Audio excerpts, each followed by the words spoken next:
हम टॉपिक देखने वाले हैं फ्लिप फ्लॉप। ठीक है, तो फ्लिप फ्लॉप क्या होता है, कैसे वर्क करता है, ये देखना है। तो ये एक सीक्वेंशियल सर्किट होता है, ठीक है।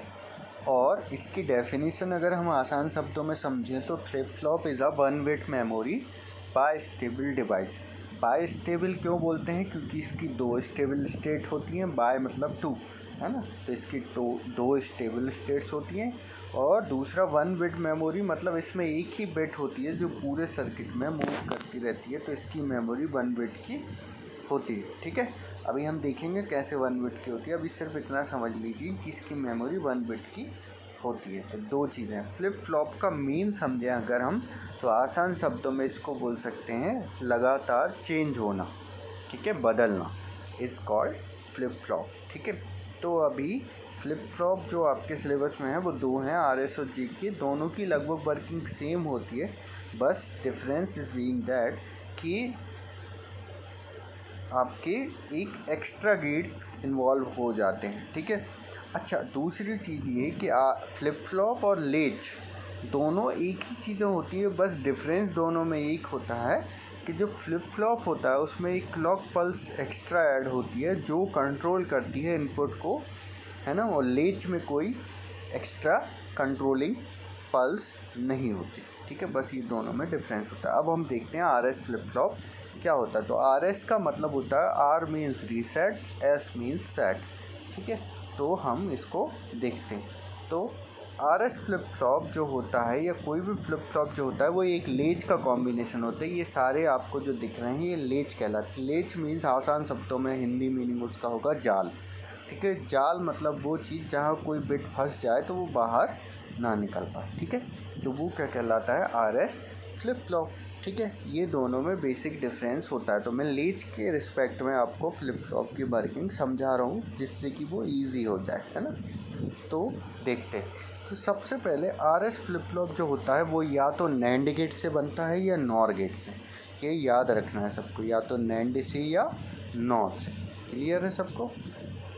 ठीक है, तो सिर्फ यूनिवर्सल गेट से मिलके आपको RS फ्लिप फ्लॉप बनता है। ये जो मैं डायग्राम दिख रहा हूँ ये सब के सब नॉर गेट हैं। देखो आप, सारे के सारे नॉर गेट हैं, तो नॉर गेट की हेल्प से बनता है। अब बनता कैसे, तो बनता बहुत ही आसान है।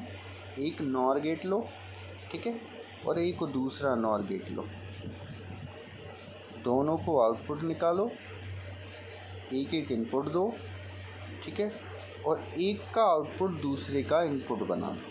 ठीक है, कुछ इस तरीके से ये, तो ये कहलाएंगे Q और ये आउटपुट कहलाएगा Q बार। ठीक है, Q और Q बार, और इनपुट होते हैं R और S। ये दो तरीके के इनपुट होते हैं। तो इस तरीके से इसकी वर्किंग चलती है। जब हम क्या करते हैं, अलग अलग केस में इसकी स्टडी करते हैं। एक बार हम R = 0 लेते हैं, ठीक है, और S = लेते हैं 1। जैसे ही S = 1 लेते हैं और R = 0, तो R 0 तो इधर आ गया 1, है ना, और इधर S = 1 है और ये इधर से घूम के आया 1, तो इधर आ गया 1। तो 1 और 1 दो इनपुट हो गए। अब हम जानते हैं नॉर गेट में 1 1 2, तो 1 + 1 कितना होगा, 1, और उसका उल्टा, क्योंकि ये नॉर गेट है तो आगे नॉट लगा है, तो उसका उल्टा 0, तो Q बार आ जाएगा 0। इधर से 0 और 0, 0 + 0 0, उसका उल्टा 1, तो इधर आ जाएगा 1।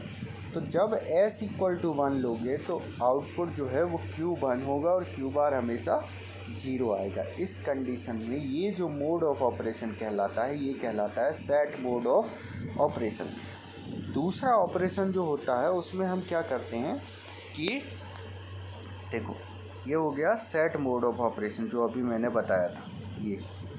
ठीक है, ये देखो, R 0 दिया तो आउटपुट आ गया 1, मतलब Q कितना हो गया, 1।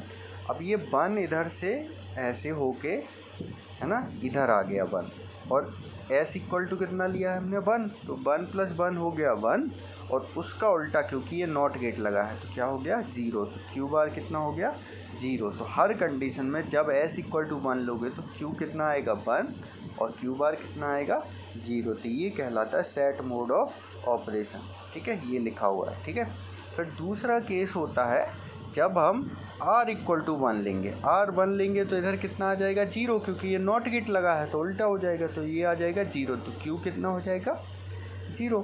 अब जब q 0 हो गया तो इधर पे 0 आएगा, है ना, तो इधर कितना आ गया 0, है ना ये, और ये s भी कितना है 0, तो 0 + 0 कितना हो गया 0, और इधर कितना आ गया नॉट गेट के कारण 0 का उल्टा 1, तो q बार कितना हो गया 1, और हमेशा q कितना आने वाला है 0, तो r इक्वल टू 1 के साथ q बार कितना आएगा हमेशा 1, तो इसीलिए इस मोड को बोलते हैं रीसेट मोड, मतलब जो q था वो रीसेट होके वापस से 0 हो गया, तो ये रीसेट मोड, ये सेट मोड। अब मैं क्या करूं, दोनों इनपुट को क्या कर दूं 0, ये भी 0 और ये भी 0, तो 0 इनपुट का मतलब हम कोई इनपुट नहीं दे रहे हैं, जब इनपुट ही नहीं दे रहे तो आउटपुट में कोई चेंज आएगा क्या, नहीं आएगा, तो वो जो मोड ऑफ ऑपरेशन कहलाता है जब दोनों इनपुट 0 होते हैं वो कहलाता है नो चेंज मोड। क्या कहलाता है, नो चेंज मोड। यही सारे मोड आपको समझाए गए, जब दोनों 0 हों तो नो चेंज मोड, जब रीसेट वाला R 1 हो और S 0 हो तो वो रीसेट मोड, जब S 1 हो R 0 हो तो सेट मोड, और ऐसी भी सिचुएशन आएगी जब दोनों को 1 देंगे। अब दोनों को 1 देंगे तो क्या चेंज आएगा, देखो मैं क्या करूं, दोनों को 1 दे दूं, ठीक है, दोनों को 1 दे दूं। अब दोनों को 1 देने का मतलब देखो, जैसे ही मैंने इधर 1 दिया और इधर 1 दिया, R भी 1 है और S भी 1 है, तो ये 0 हो गया, और इस 1 के कारण ये 0 आया, तो 1 + 0 क्या हो गया 1, और 1 का उल्टा 0, मतलब ये भी 0 हो गया, तो Q बार भी 0 और Q भी 0, ठीक है। अब Q इक्वल टू Q बार कभी नहीं हो सकती, क्योंकि Q और Q बार दोनों को उल्टा होना पड़ेगा, अगर ये 0 है तो ये 1 और ये 1 है तो ये 0, मगर इस केस में क्या हो रहा, Q और Q बार दोनों 0 आ रहा है, मतलब इक्वल आ रहा है, तो ये क्या हो गया, जो लॉजिक है उसका जस्ट विपरीत हो गया, मतलब ये लॉजिकल नहीं है, इसलिए इसको बोलते हैं हम प्रोहिबिटेड मोड, मतलब वो मोड जो नहीं हो सकता, ठीक है, प्रोहिबिटेड मोड, ठीक है। इसी को बोलते हैं हम रेस अराउंड कंडीशन। क्या होते हैं, रेस अराउंड कंडीशन, हर एक चेंज में हर एक इनपुट के साथ इसमें बदलाव आएंगे, ठीक है, तो ये कहलाती है रेस अराउंड कंडीशन, और इनवैलिड मोड भी इसी को बोलते हैं। तो ये पूरा जो आपका है ये फ्लिप फ्लॉप की वर्किंग समझाता है, सिर्फ एक डायग्राम से, इस एक डायग्राम से आप पूरे फ्लिप फ्लॉप की वर्किंग समझ सकते हो, ठीक है। ये इसका ब्लॉक डायग्राम है, इनपुट R और S होते हैं, आउटपुट Q और Q बार होते हैं। ये पूरा जो आपका सर्किट है ये कहलाता है आपका फ्लिप फ्लॉप, ठीक है। आई थिंक क्लियर हो रहा होगा, एक बार आप अच्छे से समझना इसको तो आपको समझ में आया। आपको सिर्फ ये सब चीज़ों पे नहीं जाना है, आपको सिर्फ ये डायग्राम पे फोकस रहना है। 1 2 3, तो 3 मोड आपको मिल जाएंगे। R जब 1 होगा तो Q बार 1 होगा, है ना, S जब 1 होगा तो Q 1 होगा, तो ये सेट मोड, ये रीसेट मोड, ये इनवैलिड मोड या रेस अराउंड कंडीशन भी इसी को बोलते हैं, ठीक है। Thank you.